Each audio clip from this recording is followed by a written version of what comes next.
Assalamualaikum warahmatullahi wabarakatuh. Perkenalkan, nama saya Tita Washifa dengan nomor induk mahasiswa 1901111791.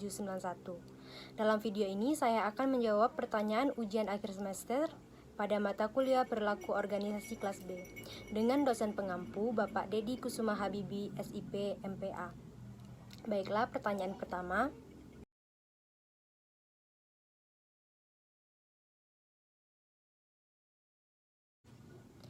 Kelompok adalah sekumpulan dari dua orang atau lebih yang saling berinteraksi dan saling mempengaruhi untuk suatu tujuan tertentu yang dipahami bersama. Kelompok dibuat di mana anggota-anggotanya yang saling tergantung dan setidaknya memiliki potensi untuk melakukan interaksi satu sama lain. Kelompok ini disusun oleh organisasi dengan tujuan untuk menjalankan berbagai pekerjaan atau tugas yang terkait dengan pencapaian tujuan organisasi. Kelompok merupakan kumpulan yang beranggotakan lebih dari satu orang, yang berarti adanya karakteristik yang berbeda dari setiap orang dan juga adanya tujuan bersama yang ingin dicapai. Salah satu cara yang paling umum dalam mengklasifikasikan jenis kelompok dalam sebuah organisasi adalah dengan membaginya menjadi dua jenis, yaitu kelompok formal dan kelompok informal. Yang pertama, kelompok formal adalah kelompok yang sengaja dibentuk atau ditunjuk oleh organisasi untuk melakukan tugas tertentu. Perilaku dari kelompok tersebut diarahkan untuk mencapai tujuan yang telah ditentukan oleh organisasi. Kelompok formal ini umumnya memiliki aturan dan pembagian tugas yang jelas. Kelompok formal ini dapat dibagi lagi menjadi dua jenis, yaitu kelompok komando dan kelompok tugas. Kelompok komando yaitu kelompok formal yang terdiri dari individu-individu dalam organisasi dengan garis komando yang jelas seperti bawahan yang harus melapor ke atasannya. Kelompok komando ini biasanya ditentukan dalam bagan organisasi. Sedangkan kelompok tugas yaitu kelompok formal yang dibentuk untuk menyelesaikan tugas tertentu. Individu-individu yang bergabung ke dalam kelompok tugas adalah mereka yang dapat bekerja sama dalam menyelesaikan tugas yang diarahkan oleh organisasi. Contoh dari kelompok tugas ini dalam perusahaan manufakturing adalah membentuk kelompok tugas kendali mutu yang bertugas untuk menangani masalah-masalah kualitas. Yang kedua, kelompok informal. Kelompok informal atau informal group adalah kelompok yang dibentuk oleh anggota organisasi yang mempunyai kepentingan yang sama. Kelompok informal ini umumnya tidak terstruktur secara informal dan tidak ditetapkan secara resmi oleh organisasi.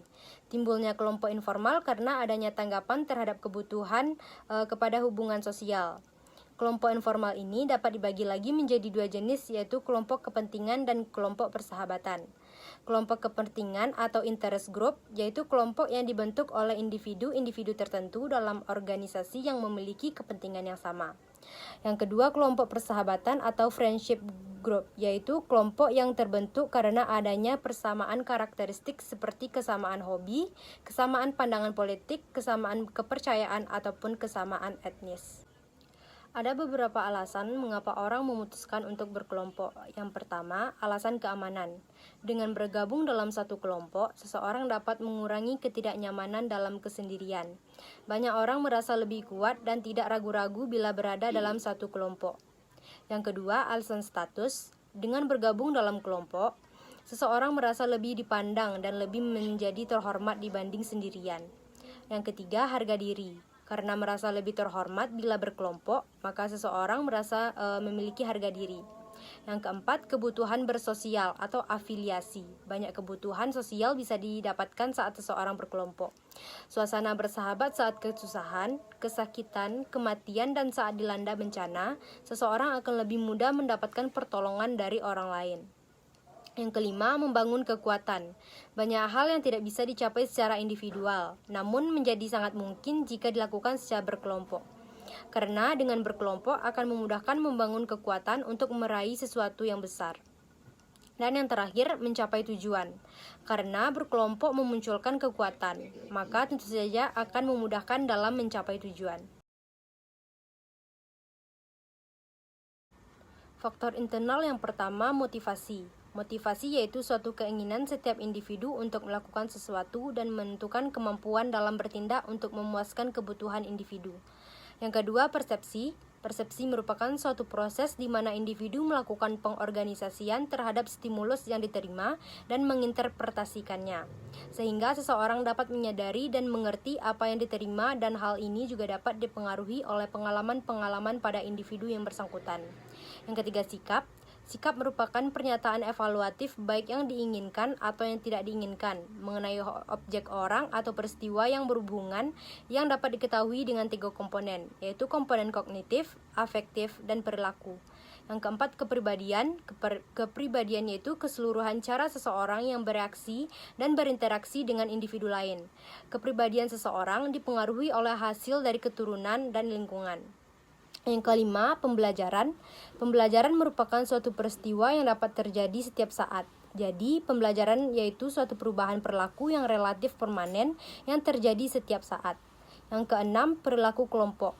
Perilaku kelompok terdiri dari 2 individu atau lebih yang berinteraksi dan saling ketergantungan, yang saling bergabung untuk mencapai sasaran-sasaran tertentu. Faktor eksternalnya yang pertama yaitu komunikasi. Komunikasi adalah pengiriman dan penerimaan pesan atau berita antara 2 orang atau lebih, sehingga pesan yang dimaksud dapat dipahami. Dikatakan berhasil apabila komunikator atau sumber menyampaikan pengertian kepada penerima. Yang kedua, leadership. Leadership atau kepemimpinan adalah kemampuan seseorang untuk mempengaruhi sekelompok anggota agar bekerja mencapai tujuan dan sasaran. Kepemimpinan dapat menentukan apakah suatu organisasi mampu mencapai tujuan-tujuan yang telah ditetapkan. Yang ketiga, budaya organisasi. Budaya organisasi adalah suatu faktor yang mempengaruhi tendensi anggota untuk tetap bersama organisasi dan menjaga loyalitasnya. Budaya organisasi membentuk nilai dan standar yang menuntun perilaku organisasi. Kuat lemahnya budaya suatu organisasi sangat bergantung pada bagaimana anggota mengaplikasikannya pada kehidupan berorganisasi. Budaya sangat berpengaruh sekali terhadap perilaku dalam sebuah organisasi, karena budaya organisasi melibatkan ekspektasi, nilai, dan sikap bersama yang dapat memberikan pengaruh pada individu, kelompok, dan proses organisasi. Budaya organisasi juga sebagai perspektif untuk memahami perilaku individu dan kelompok dalam suatu organisasi.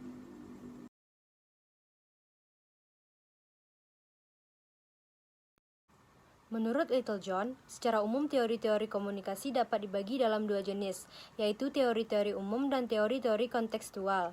Ada 4 jenis teori yang diklasifikasikan masuk ke dalam kelompok teori umum, yaitu teori fungsional dan struktural, teori behavioral dan kognitif, teori konvensional dan interaksional, dan teori-teori kritis dan interpretif. Sementara kelompok teori-teori kontekstual terdiri dari teori-teori tentang komunikasi antar pribadi, komunikasi kelompok, komunikasi organisasi, dan komunikasi massa. Konsep dan teori dari komunikasi dapat diaplikasikan dengan beberapa cara, salah satunya dengan cara membentuk komunikasi yang efektif. Dalam sebuah organisasi, komunikasi efektif memiliki peran yang sangat penting karena bermanfaat untuk meningkatkan produktivitas, mengatasi atau menghindari konflik, membantu mengembangkan potensi setiap anggota organisasi, dan membentuk suasana kerja yang kondusif dan profesional. Langkah awal dalam membentuk komunikasi yang efektif adalah dengan mengembangkan kepercayaan di dalam setiap anggota. Jika masing-masing anggota dapat percaya satu sama lain, maka komunikasi akan menjadi lebih terbuka. Dengan komunikasi yang lebih terbuka, maka setiap anggota akan menjunjung tinggi kejujuran. Kejujuran inilah yang dapat meningkatkan integritas, baik personal maupun kelompok. Integritas yang baik dapat membuat suasana kerja menjadi lebih kondusif dan juga dapat membuat kinerja anggota organisasi lebih menjadi efektif.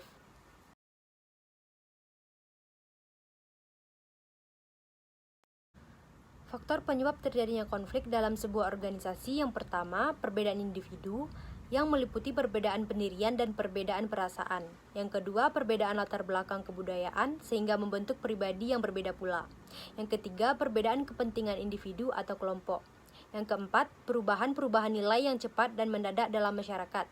Dan yang kelima, perbedaan pola interaksi yang satu dengan yang lainnya. Cara mengelola konflik yang pertama yaitu melakukan dan menerapkan konsep bekerja yang berkolaborasi dan menjauhi sikap kerja yang bersaing secara negatif. Yang kedua, menerapkan konsep adaptasi terhadap di mana organisasi tersebut berada.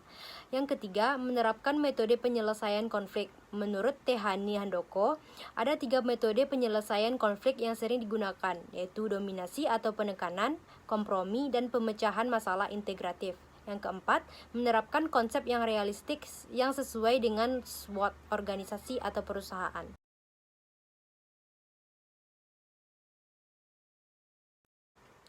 Sumber kekuasaan dalam organisasi yaitu yang pertama sumber kekuasaan antar individu, terdiri dari kekuasaan formal dan kekuasaan personal.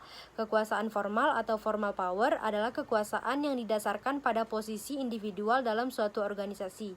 Kekuasaan ini dapat berasal dari kemampuan untuk memaksa, kemampuan untuk memberi imbalan atau reward power, dan kekuatan formal. Sedangkan kekuasaan personal atau personal power adalah kekuasaan yang berasal dari karakteristik unik yang dapat dimiliki oleh setiap individu. Kekuasaan ini dapat berasal dari kekuasaan karena dianggap ahli atau expert power, dan kekuasaan karena dijadikan contoh atau reverent power. Yang kedua, sumber kekuasaan struktural. Kekuasaan ini juga dikenal dengan istilah intergroup atau interdepartmental power yang merupakan sumber kekuasaan kelompok. Seorang pemimpin yang memiliki jiwa leadership adalah seorang pemimpin yang dengan terampil mampu melakukan kombinasi dan improvisasi dalam menggunakan genesis kekuasaan yang berbeda untuk mempengaruhi perilaku bawahan dalam berbagai situasi. Inilah yang disebut sebagai kepemimpinan yang efektif atau effective leadership, di mana implementasinya adalah dengan memanfaatkan genesis kekuasaan dan menerapkannya pada tempat yang tepat.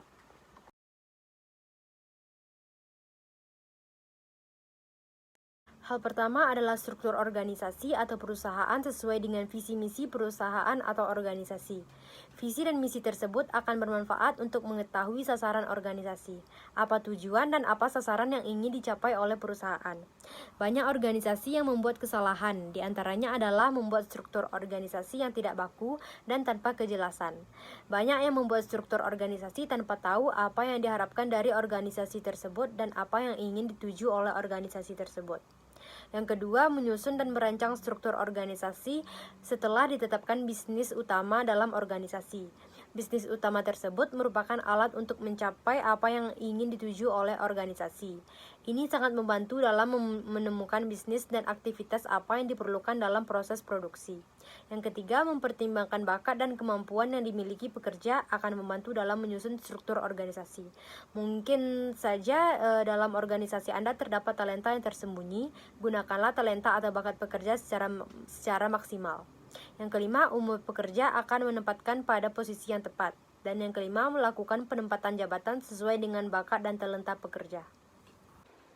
Cara pengelolaan organisasi yang dapat meminimalisir terjadinya stres bagi para pegawai yang pertama adalah mengenali batas kemampuan. Mengenali sampai mana batas kemampuan pekerja dalam menanggung beban pekerjaan adalah hal yang sangat penting untuk mengurangi stres dalam pekerjaan. Yang kedua, bicarakan dengan atasan. Pekerja juga berhak untuk menolak atau mengatakan tidak pada atasan jika merasa beban yang diberikan sudah melewati batas kemampuan atau bahkan beban pekerjaan yang diberikan di luar dari tanggung jawab pekerjaan. Tujuannya bukan untuk mengeluh, tetapi untuk membuat rencana efektif dalam mengelola stres kerja. Yang ketiga, cobalah untuk mengistirahatkan diri sejenak. Lupakan pekerjaan sejenak dan carilah hiburan yang dapat membuat pekerja tertawa.